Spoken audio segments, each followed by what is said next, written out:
Well, it's the sixth day of World's Group Stage with coverage brought to you by Alienware. I'm joined right now by Rigby from Evil Geniuses, who's coached the team and been responsible for many of their drafts this year. Maybe all of the drafts. After getting to NA, yeah, spring like week 5, 6, it was like Sion Israel Karma was like first thing. I still remember. So I want to talk to you a little bit about your situation, but first let's talk about the team. So obviously, Worlds did not go the way that the team had hoped, but what are your thoughts on the team's performance at Worlds this year? I mean, just looking, I don't know about like other NA teams, but we didn't have like much problem with like lane priority. We were actually like matching it well against like Eastern teams, so there's like definitely way much room for improvement on our end, like compared to other NA teams. And then I think like the players just show that like they're capable of being able to prove on international stage. And then even though I won't be here next year, I hope they feel more desperate and then they have like higher standard for themselves to do better and then actually not be satisfied with like making it to groups. I mean, how much do you think sort of the last minute roster changes going into Worlds affected the results? And that's not to say that like Kaori didn't live up to standards or anything like that. It's just obviously anytime you have to make a change right before finals weekend, it's going to be crazy. So obviously a lot of fans are going to be looking at that. How much do you have an impact do you think that had on the success of the org? Honestly, like Kaori coming into like main roster like made me be in like a much more comfortable situation compared to MSI because like MSI was hard to just stick to what we do good because like international teams are better. But here, with Kaori, we were down to try like these things, and then if win or lose depends on like how we play. So I'm pretty like satisfied with that. Like if he had like more time with Kaori, he could be like more of a team player at the end if he had like just more time. But considering like seeing what he did, like he has like a huge potential. Where do you think the gap is between EG and the international teams? Because it sounds like you were saying lane priority, et cetera. Is it really just late game decision making? I mean, it's basically like first thing is that LCS is really low quality. To be honest, like so Danny's like an insane team fighter, right? But so we just scale. We just neutralize the early game for Danny to have like 2 to 3 item, and then we won like a lot of game, right? But that's just not possible international. I think like that just shows how low the level of LCS is, and then in order to change that, it shouldn't be like just the mindset of the players, and at the same time, it has to be like coaching stuff. Like they shouldn't be afraid to like get fired and then promote what they think is right. If those are outdated, like they should be changed. That's like the first thing. And then second thing, I've been in Korean team and then I've been in an A team. So I think the desperateness to like win the game is like NA teams are more shaky, but at the end like it is there. But I think it more depends on how true they are at every moment. Because like it just felt like a bit more celebrating side when like Eastern team like it is a like a show. It is somewhere to showcase like how good you are. But like NA, it's just like celebration, making out of play-ins, making it to groups, and then getting a win in groups, and then that's kind of different. I'm not gonna say like that's like a bad thing, but I think like those two are the biggest reason that might make the big gap between NA and Eastern regions. Okay, let's start talking a little bit about you. So first off, at this Worlds, how do you think, or what do you think of your own personal performance, especially in drafting teams or and comps? Because all the NA teams had some fans coming after them for some of the drafts. So how do you think you did on that front? I mean, I didn't really pay much attention to like other NA teams. Like, yeah, I know like some C9 players. I'm like, I sometimes like have food with like Reaper, so I hope for the best for them. But like, I was really trying to focus on our team making out of groups. Uh, we pretty much got what we wanted on 5 games, except for like the last game. Last game was just like, oh, we went with Lucian Nami. Let's try to like play around that. But apart from that, we really got what we wanted, and then we were able to control the game. I think like that's the biggest factor. It's just like okay, let's south scale. Okay, let's lose in peace, or like wait for them to end. But we were actually holding control. But since like Eastern teams always like spend the whole year to actually to make plays, to look for opportunity to abuse. But we weren't like that during the regular split, so I think like the gap was there. But apart from that, like it was pretty satisfying, like the first 5 drafts.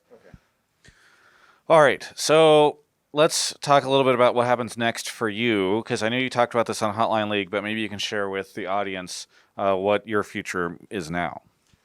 So this will at least like be my last year in terms of like being on stage or like being on team like drafting. I might be so like I'm supposed to go to military to do my service, even though like I have like some health issues, so I'm supposed to like do community service. So I might look for like remote job, or I might just like take a chill. I don't know what will happen in my future. I need to get like agreement from the military or where I work for social service. But that's just the situation right now. And then yeah, worst case, see a goodbye for like 18 months, like 21 months. Yeah, that's the situation.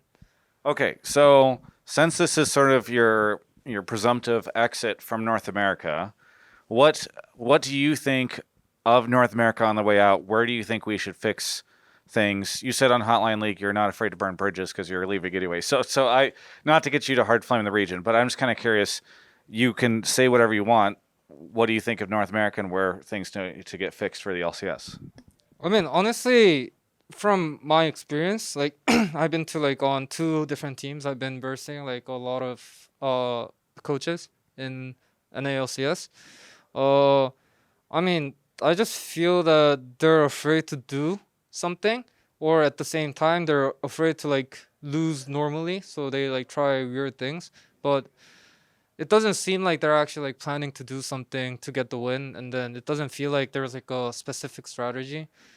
Each team has a specific way of winning, and then I kind of felt that because like I do scouting for my team too, and then it's been exploited out like throughout the whole year for me. So, I mean, they should never stick to their comfort zone if they want to do better in the international stage. Maybe sticking to comfort zone, you might win trophy, but like doesn't matter for NA right now. Like we did not do well internationally for a while, so I think the focus should be changed. And then for players, I don't know. I don't know like all of the players, so I'm not sure if they're like talented or actually NA doesn't have talent. But at the same time, I think like investment on like academy and then like proving grounds, like those type of things, like it should be invested more. They need like better coach. Then like if he get better coach on the academy scene and LCS scene, and then if he still like fail, then that's like a point where we can actually discuss like more serious things. But I don't think that is met like until this point. Kind of winding things down here. What has this year on EG meant to you, and what do you think of your time with the organization? Uh, so it wasn't just like easy going all the time. Like of course I have like less things to lose compared to other people. So there were like some bumpy rides in between, but like I'm still here, like finishing the last game of the team. So I'm really thankful for EG for this whole year, and then at least like at the end until the end they were like trusting me really hard. And then for me, I don't know. It's like really we know that like last game doesn't really matter, but at the same time like I feel like it was like one game, and then it's like so sad just to like end last game on a loss, Yeah. and at the same time, yeah, man, it just feels sad. Like I've been like really emotional after coming to group stage. I was like always like tear like running in my. I didn't like drip, but like it was always like I had like a runny eye Yeah. because like I was like so desperate, and then I wanted to win so bad. But at least last time it was 0-6. This time it's like 1-5. So it's an improvement, but at the same time, I hope like next time I come to Worlds, it's not like 2-4, but advancing to quarterfinals and then even more from that point. Well, Rigby, thank you so much for all of your contributions to LCS. I know there's a lot of fans out there who have became fans of Evil Geniuses over the course of this year, and I know that you on the coaching side had a lot to do with that. So thank you for your time. Is there anything you want to say to the fans here at the end? Uh, I mean, I said this after the Chicago, uh, but I was here. Don't forget me. And just to the players, I hope I was like a useful person throughout your whole career. I wasn't just like trying to make you guys just better right on spot, but I wanted to like tell you guys how each opportunity is so precious. At the same time, what would be like good for you guys individually in the long term. I was like bitching from time to time, but I mean, I hope like you guys do way much better next year and then actually like prove a point on international stage, not just domestically. Thank you so much, Rigby, again for your contributions, and thank you for the run here at Worlds. I think a lot of fans were, even if it wasn't as far as we wanted the teams to go, still very happy. For everyone else, you can check out the rest of my coverage of all things Worlds right here on my YouTube channel. Hey, I really appreciate you watching that interview. I literally flew across the country and am staying in a hotel and coming here every day and all that stuff just so that you could watch that interview. No, not the other people that are watching this interview, specifically you. So if you feel like it and you're in the need of like an awesome notebook or computer or desktop or monitor or peripherals or something, go to alienware.com/Travis. There's a link in the description below. And if you do go there and purchase something and you live in the US, it does help me. So thank you so much, and hopefully you enjoy the content enough to subscribe if you're not already.